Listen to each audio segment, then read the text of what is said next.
Are you the best player in the world at the moment? Again. Yes.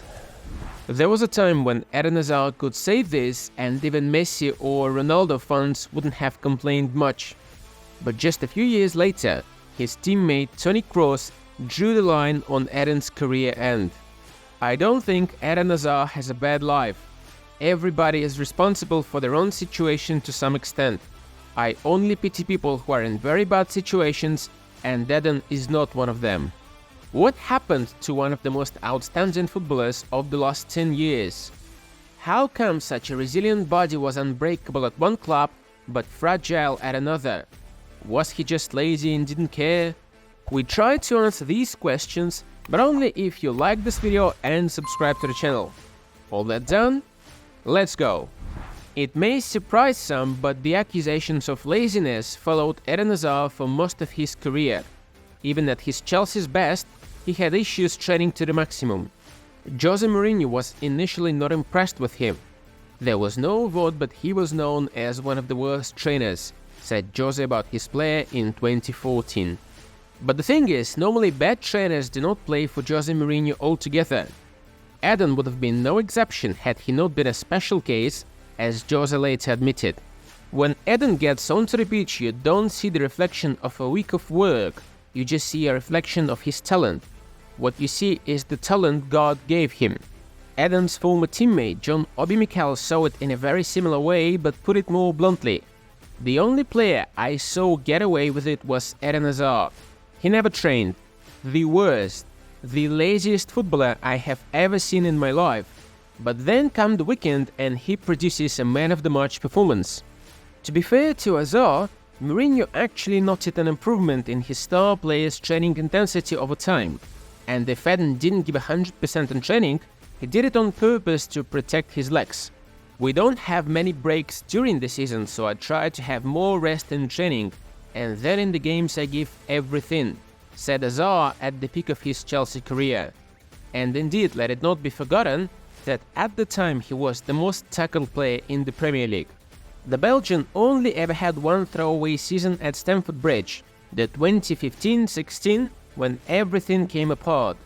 He failed to score or assist in 33 games that campaign, although his rare goal gifted Leicester City the league title. In all the other campaigns he was spectacular. The player of the season in the Premier League only once, but he could have given him the award 2 or 3 more times and few would have complained. 21 goals and 17 assists in his final season at Chelsea, which is much more than in all of his 4 years in Madrid combined. We can only imagine what could have been if he trained harder, but his Chelsea and Lille careers were still an overwhelming success. So what happened next when he left the Blues for Real Madrid? God only knows what happened. Trying to find a single explanation is unlikely to work because the fall from grace was too drastic. But the starting point should be Eden's very first month at Real Madrid. For all the talk about joining the club of his dreams and kissing the badge, Eden Hazard seemed to have excessive weight. He will eventually admit to not counting his calories during the off-season. It didn't help he picked up an injury in the pre-season and was sidelined for the start of the campaign. Once he returned though, it seemed like Madrid got the player they had paid huge money for.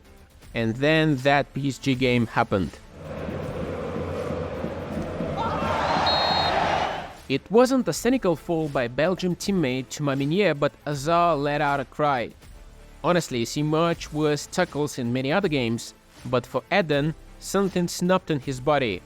He was only out for a few days, but it was the long-term effects of the tackle that mattered. For the next 3 years, Hazard couldn't catch a break with muscle injuries, ankle injuries, knocks, and even unrelated stuff like coronavirus and abdominal influenza as more bad luck. It seemed like all the years of going unscathed from nasty, potentially bone-cracking challenges caught up with one of the most talented footballers of his generation. It's not implausible to suggest the same could have happened if he'd stayed at Chelsea. He'd been immune to injuries for too long to get away with them. When injuries keep happening, you lose the rhythm. And then you see a Brazilian kid in the starting 11 in your place who gets better and better every time you come back from a hospital bed. Injuries happen, and maybe Eden Hazard could have been more professional in his recovery and overall training, as Toni Kroos suggested. But it would be simplistic to call Eden lazy and blame it on his habits. He was the same at his previous clubs, where he was the best player for years. A more plausible explanation seems to be the snowball effect of several problems which hugely damaged the player. Recurring injuries, increased competition, perhaps lack of application as well. Maybe his love for a meaty hamburger too, which even made him a face of the Mackies in Belgium. And maybe he also didn't feel the trust of coaches and teammates. At Chelsea you could see him all smiles, cracking jokes even with his limited English.